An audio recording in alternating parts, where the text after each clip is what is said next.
Hello every one, എൻ്റെ ഒരു പുതിയ വീഡിയോയിലേക്ക് എല്ലാവർക്കും സ്വാഗതം.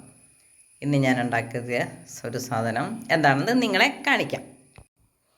കണ്ടോ, ഇത് കണ്ടിട്ട് നിങ്ങൾക്ക് എന്ത് തോന്നുന്നു? ഇതൊരു നല്ല സൂപ്പർ തോരനാണ്. ഉണ്ടാക്കിയിട്ടില്ലാത്തല്ലോ ഒരിക്കലെങ്കിലും ഉണ്ടാക്കി നോക്കണം കേട്ടോ.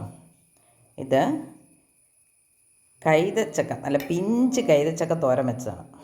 ഇതൊരു കൈതച്ചക്ക, അത് പഴുത്തില്ല. ഇതെന്തിനാ പൊടിച്ചെന്നെങ്കിൽ ഇത് ഒടിച്ചതല്ല, ഒടിഞ്ഞു പോയതാണ്. അപ്പം അവിടെ കിടന്നാലത് നമുക്ക് നഷ്ടപ്പെട്ടു പോരുമല്ലോ, ഈ മഴയത്ത് ചീഞ്ഞു പോകും. അതുകൊണ്ട് എടുത്തുകൊണ്ട് പോകുന്നതാണ്. അപ്പോൾ ഇതിൻ്റെ ഈ പഴുത്ത ചുവടറ്റത്തിന് ഇച്ചിരി സ്വാദ് കാണും. അത് പഴമായിട്ട് കഴിക്കാം. പിന്നെ ബാക്കി ഭാഗം തോരനാക്കാമെന്ന് വിചാരിക്കുന്നു. ചെത്തിയെടുത്തു. ഇനി ഇതിനെ ഈ അറ്റത്തിനുണ്ടോ ഒരല്പം മഞ്ഞ നിറമുണ്ട്. ഇതാണ് വെളുത്തുമായിരിക്കുന്നത്. അപ്പോൾ വെളുത്തിരിക്കുന്നതിൻ്റെ ഒട്ടും പഴുക്കാത്ത അത് നമുക്ക് കറി വെക്കാം.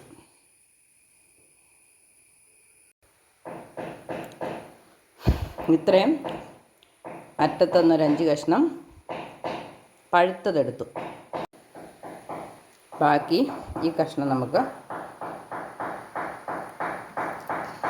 തോരൻ വെക്കാം. പകുതി പൈനാപ്പിള് കുഞ്ഞിയും കണ്ണ് നീക്കിയിട്ട് ചെറുതായിട്ട് കൊത്തി അരിഞ്ഞിട്ടുണ്ട്. ഗ്രേറ്റ് ചെയ്താൽ അത് ചിലപ്പോൾ പിഞ്ഞിപ്പോയെങ്കിലും ജലാംശം കൂടുതലുള്ളതല്ലേ, മുള്ളില്ലാത്ത പൈനാപ്പിളും കൂടെ ആയിരുന്നു. അതുകൊണ്ട് ഞാൻ ജലാംശം വെച്ച് കൂടുതലുള്ളതാണെന്ന് കൈ കൊണ്ട് തന്നെ കൊത്തി അരി വെച്ചത്. ഇനി നമുക്ക് ഇതിനെ കറിയാക്കാം. അതിനുള്ള തേങ്ങ ഒക്കെ ചേർക്കാം.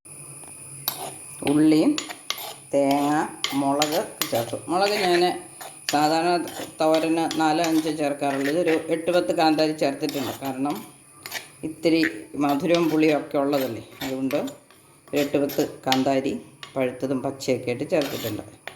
ഇനി നമുക്ക് പാകത്തിന് തേങ്ങയായിട്ടുണ്ട്. ഇനി ഒരു ശകലം ഉപ്പും കൂടെ ചേർത്ത് തീ കത്തിക്കാം.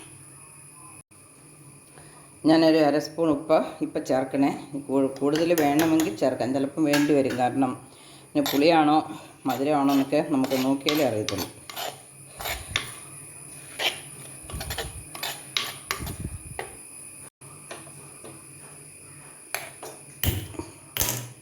തീ കത്തിച്ചു. ഒട്ടും വെള്ളം ഒഴിച്ചിട്ടില്ല കേട്ടോ. അതിൻ്റെ വെള്ളം ഊറി വന്നോളും. കൈതച്ചക്കയ്ക്ക് വെള്ളമാണല്ലോ, അത് ആവി കയറുമ്പം ഇറങ്ങുമല്ലോ, ഉപ്പ് ഒഴിച്ചതല്ലേ.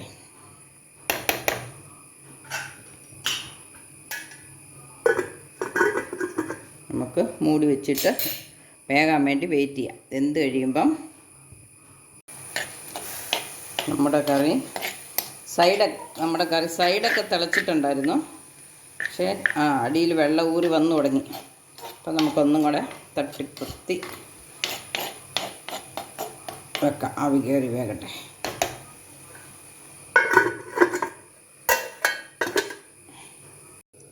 അപ്പം നമുക്ക് നമ്മുടെ കറി എന്തായെന്ന് നോക്കാം. ഇച്ചിരി കറിവേപ്പില ഇട്ട് കൊടുക്കാം. ആവി കയറി വെള്ളം ഇച്ചിരി പറ്റാനുണ്ട്.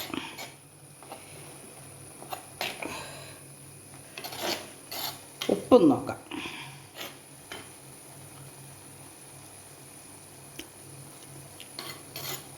ഉപ്പ് ഒരല്പം കൂടെ വേണം. പുളിയും മധുരവും ഒക്കെയാണ് പിന്നെ നിൽക്കുന്നത്. ഒരു അല്പം കൂടെ ഉപ്പിട്ട് കൊടുത്തിട്ടുണ്ട്.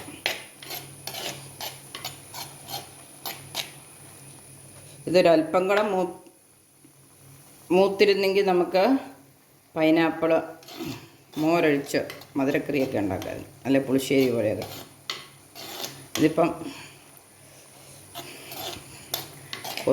പൊട്ടും ആകാത്തതുകൊണ്ടാണ് തോരൻ വെക്കാമെന്ന് വെച്ചത്. നമ്മുടെ സ്വന്തം പറമ്പിലുണ്ടായതും വല്ലപ്പോഴും കിട്ടുന്നതും ഒക്കെ കളയാൻ പറ്റും, ഒടിഞ്ഞു പോയെന്നും പറഞ്ഞു. അപ്പം തീ ഒരല്പം കൂട്ടി വെച്ചിട്ട് വെള്ളം അങ്ങ് പറ്റിക്കാം നമുക്ക്. അന്നേരത്തേനും കടുക് പൊട്ടിക്കാനുള്ള സാധനങ്ങളൊക്കെ എടുക്കാം.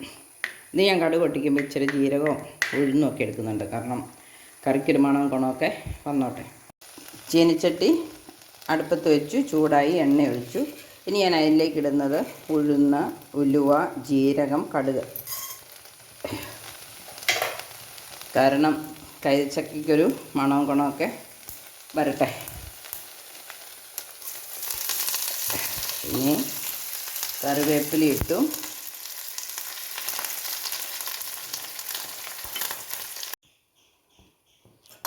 ഞാനിപ്പം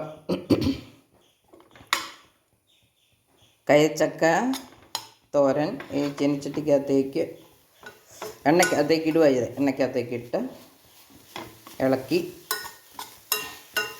നന്നായിട്ട് വെള്ളമൊക്കെ പറ്റി എണ്ണയൊക്കെ പിടിച്ച് നിന്നിട്ടുണ്ട്. ഒന്ന് സ്വാദ് നോക്കാം. കുഴപ്പമില്ല.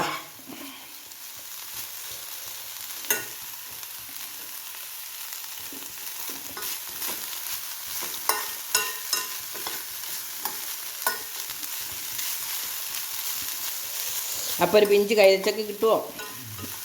അല്ലെങ്കിൽ കൈതച്ചക്കയൊക്കെ വേറൊന്നും കറിയൊന്നും ഇല്ലാത്തൊരു സമയത്ത് ഒരു കൈതച്ചക്ക നിപ്പുണ്ടെങ്കിൽ നമുക്ക് ഒടിച്ച് വേണേലും ഇങ്ങനെ ഉണ്ടാക്കാം കേട്ടോ. ഞാൻ ഉദ്ദേശിച്ചതിനേക്കാളും നല്ല തോരനായിട്ടുണ്ട്. ഇപ്പോൾ കാബേജ് തോരനും പാവയ്ക്ക തോരനും ഒക്കെ കൂട്ടുന്ന പോലെ എല്ലാവരും കൂട്ടിക്കോളും.